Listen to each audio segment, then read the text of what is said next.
Día 19 de diciembre. Santo Tomás Becket, arzobispo, mártir del año 1170. Este mártir, que entregó su vida para defender los derechos de la religión católica, nació en Londres en el año 1118. Era hijo de un empleado oficial y en sus primeros años fue educado por los monjes del convento de San Merton.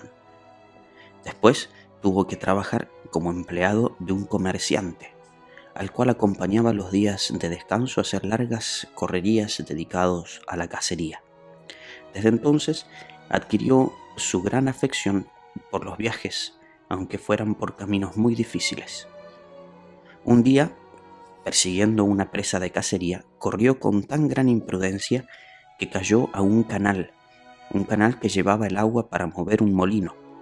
La corriente lo arrastró y ya iba a morir triturado por las ruedas cuando, sin saber cómo ni por qué, el molino se detuvo instantáneamente.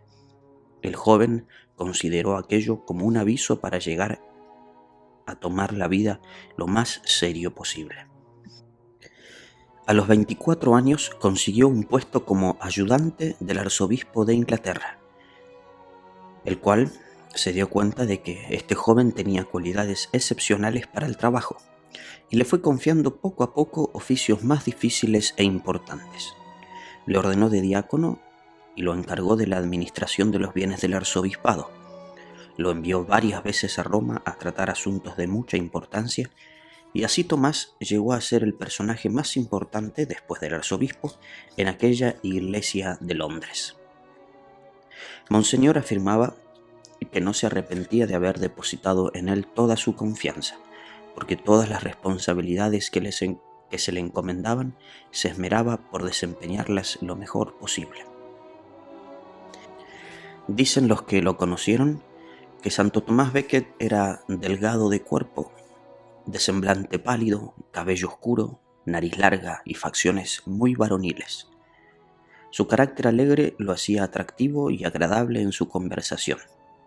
Sumamente franco, trataba de decir siempre la verdad y de no andar fingiendo lo que no sentía, pero siempre con el mayor respeto. Sabía exponer sus ideas de manera tan clara que a la gente le gustaba oírle explicar los asuntos de religión porque se les entendía todo fácilmente y muy bien. Tomás, como buen diplomático, había obtenido que el Papa Eugenio III se hiciera muy amigo del rey de Inglaterra, que era Enrique II. Y este, en acción de gracias por tan gran favor, nombró a nuestro santo, cuando solo tenía 36 años, como canciller o ministro de Relaciones Exteriores. Tomás puso todas sus cualidades al servicio de tan alto cargo y llegó a ser el hombre de confianza del rey. Este no hacía nada importante sin consultarle primero a Tomás. Su presencia en el gobierno contribuyó a que dictaran leyes muy favorables para el pueblo.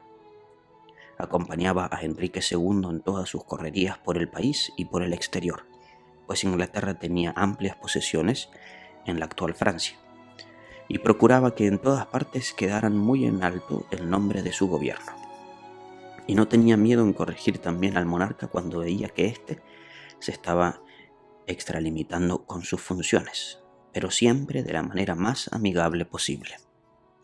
En el año 1161 murió el arzobispo Teobaldo, y entonces al rey le pareció que el mejor candidato para ser arzobispo de Inglaterra era Tomás Becket.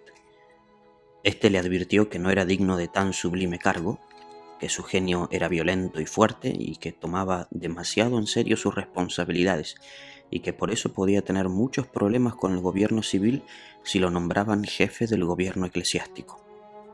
Pero su confesor decía: en su vida privada es intachable y sabe mantener una gran dignidad aún en ocasiones peligrosas y en tentaciones de toda especie. Y un cardenal de mucha confianza del sumo pontífice lo convenció de que debía aceptar, y al fin aceptó. Cuando el rey empezó a insistirle en que aceptara el oficio de arzobispo, Santo Tomás le hizo una profecía o un anuncio que se cumplió a la letra. Le dijo así: Si acepto ser arzobispo, me sucederá que el rey, que hasta ahora es mi gran amigo, se convertirá en mi gran enemigo. Enrique no creyó que fuera a suceder así, pero así sucedió. Ordenado sacerdote y luego consagrado como arzobispo, pidió a sus ayudantes que en adelante le corrigieran con toda valentía cualquier falta que notaran en él. Les decía: muchos ojos ven mejor que dos. Si ven en mi comportamiento algo que no está de acuerdo con mi dignidad de arzobispo, les agradeceré de todo corazón si me lo advierten. Desde que fue nombrado arzobispo por el Papa Alejandro III, la vida de Tomás cambió completamente. Se levantaba muy al amanecer, luego dedicaba 1 hora a la oración y a la lectura de la Santa Biblia. Después del desayuno estudiaba otra hora con un doctor en teología para estar al día en conocimientos religiosos. Cada día repartía él personalmente las limosnas a muchísimos pobres que llegaban al palacio arzobispal, y muy pronto ya los pobres que allí recibían ayuda eran el doble de los que antes venían a pedir limosna. Cada día tenía algunos invitados a su mesa, pero durante las comidas, en vez de música, escuchaba las lecturas de algún libro religioso. Casi todos los días visitaba a algunos enfermos del hospital, examinaba rigurosamente la conducta y la preparación de los que deseaban ser sacerdotes, y a los que no estaban bien preparados o no habían hecho los estudios correspondientes, no les dejaba ordenarse de sacerdotes, aunque llegaran con recomendaciones del mismo rey. Tomás le había dicho al rey cuando éste le propuso el arzobispado esto: ya verás que los envidiosos tratarán de poner enemistades entre nosotros los dos. Además, el poder civil tratará de imponer leyes que vayan contra la Iglesia Católica y yo no podré aceptar eso. Y hasta el mismo rey me pedirá que yo le apruebe ciertos comportamientos suyos y me será imposible hacerlo. Esto se fue cumpliendo todo exactamente. El rey, de hecho, se propuso ponerles enormes impuestos a los bienes de la Iglesia Católica. El arzobispo se opuso totalmente a ello y desde entonces el cariño de Enrique hacia su antiguo canciller Tomás se apagó casi por completo. Luego pretendió el rey imponer un fuerte castigo a un sacerdote. El arzobispo se opuso, diciendo que al sacerdote lo juzga su superior eclesiástico y no el poder civil. La rabia al mandatario se encendió furiosamente. Enrique redactó una ley en la cual la Iglesia quedaba casi totalmente sujeta al gobierno civil, y el arzobispo exclamó: no permita Dios que yo vaya jamás a aprobar o a firmar semejante ley. Y no la aceptó. Nueva rabia del rey. Enseguida, este se propuso que, en adelante, sería el gobierno civil quien nombrara para ciertos cargos eclesiásticos, y Tomás se le opuso terminantemente. Resultado de todo esto, tuvo que salir del país. Tomás se fue a Francia a entrevistarse con el Papa Alejandro III y pedirle que lo reemplazara por otro en este cargo tan difícil. Santo Padre, le dijo Tomás, le digo, yo soy un pobre hombre orgulloso. Yo no fui nunca digno de este oficio. Por favor, nombre a otro y yo terminaré mis días dedicado a la oración en un convento. Y se fue a estarse 40 días rezando y meditando en una casa de religiosos. Pero el pontífice intervino y obtuvo que entre Enrique y Tomás hicieran las paces. Y así volvió a Inglaterra. Sin embargo, el problema peor de todos estaba por llegar. Después de 6 años de destierro y cuando ya le habían sido confiscados por el rey todos sus bienes y los de sus familiares, el arzobispo Tomás regresó a Inglaterra el 1 de diciembre con el título de delegado del Sumo Pontífice. El trayecto desde que desembarcó hasta que llegó a la Catedral de Canterbury fue una marcha triunfal. Las gentes aglomeradas a lo largo de la vía lo aclamaban. Las campanas de todas las iglesias repicaban alegremente y parecía que la hora de su triunfo ya había llegado. Pero era otra clase de triunfo distinta la que le esperaba en ese mes de diciembre. Era el triunfo del martirio.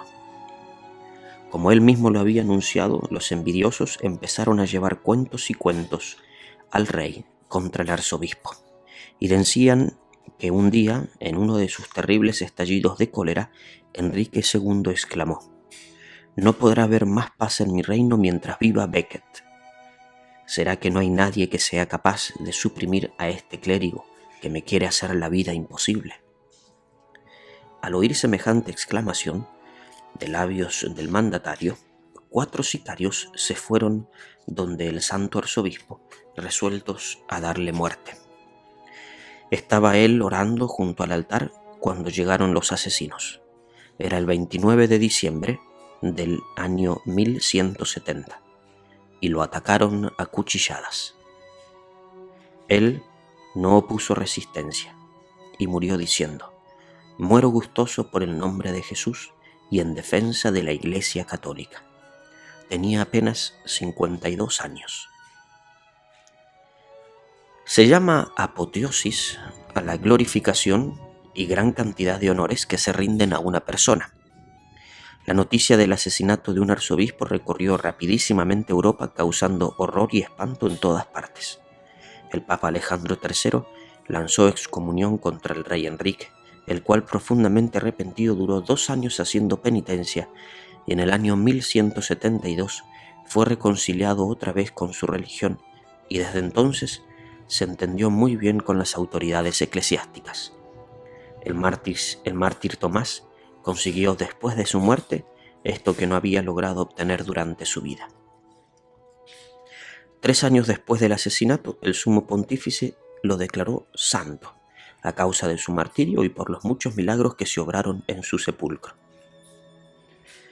2 personajes con nombre de Tomás ocuparon el cargo de canciller en Inglaterra, junto con 2 reyes de nombre Enrique, y ambos fueron martirizados por defensa a la Santa Iglesia Católica. Santo Tomás Becket, martirizado por deseo de Enrique II, y Santo Tomás Moro, martirizado por orden del rey Enrique VIII. Quiera Dios que también los jefes actuales de la Santa Iglesia Católica en todos los sitios del mundo prefieran perder bienes, dignidades y hasta la propia vida, con tal de permanecer fieles a nuestra santa religión hasta la muerte.